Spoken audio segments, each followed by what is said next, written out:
अगर कोई भारत की तरफ आंख उठाकर भी देखेगा तो उसे जवाब भी उसी की भाषा में मिलेगा। भारत ने पहली बार 12 परमाणु हथियार मोर्चे पर तैनात कर दिए हैं। बस एक बटन दबाने की देर है। भारत दुश्मन को सबक सिखाने के लिए पूरी तरह तैयार है। रिपोर्ट्स के मुताबिक चीन और पाकिस्तान से संभावित खतरे को देखते हुए भारत ने यह कदम उठाया है। रिपोर्ट में यह भी कहा गया है कि अगर कोई दुश्मन देश भारत के खिलाफ परमाणु हमला करने की कोशिश करता है तो भारत तुरंत जवाबी परमाणु कार्रवाई करने की क्षमता रखता है।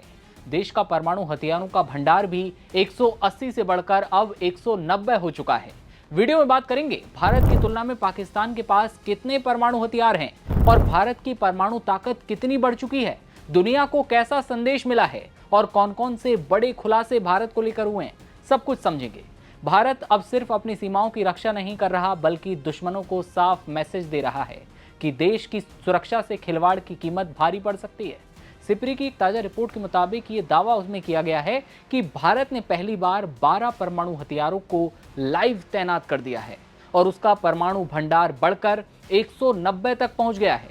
इनमें से 12 परमाणु वॉरहेड मिसाइलों, पनडुब्बियों या लड़ाकू विमानों जैसे डिलीवरी सिस्टम के साथ जोड़े गए हैं या ऑपरेशनल फोर्स वाले ठिकानों पर तैनात कर दिए गए हैं ताकि जरूरत जब पड़े तो भारत हमारे दुश्मनों को उन्हीं की भाषा में सबक सिखा सके।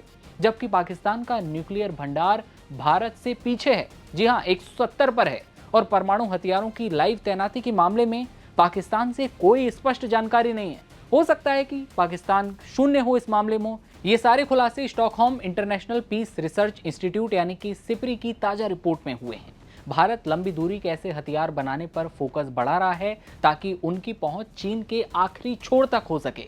दरअसल भारत एक साथ चीन और पाकिस्तान दोनों मोर्चों पर संतुलित रणनीतिक जो क्षमता है वो बनाने की कोशिश कर रहा है। 2020 की हिंसक गलवान झड़प के बाद भारत चीन सीमा पर भारतीय सैन्य निगरानी बढ़ी है। भारत नए परमाणु डिलीवरी सिस्टम पर भी काम कर रहा है। इनमें सबसे अहम है MIRV तकनीक यानी कि multiple independently targetable re entry vehicle.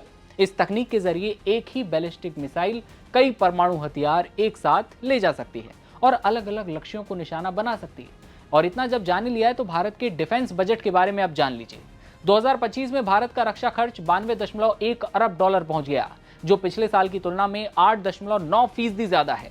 रक्षा खर्च के मामले में भारत से आगे केवल अमेरिका, चीन और रूस, जर्मनी है।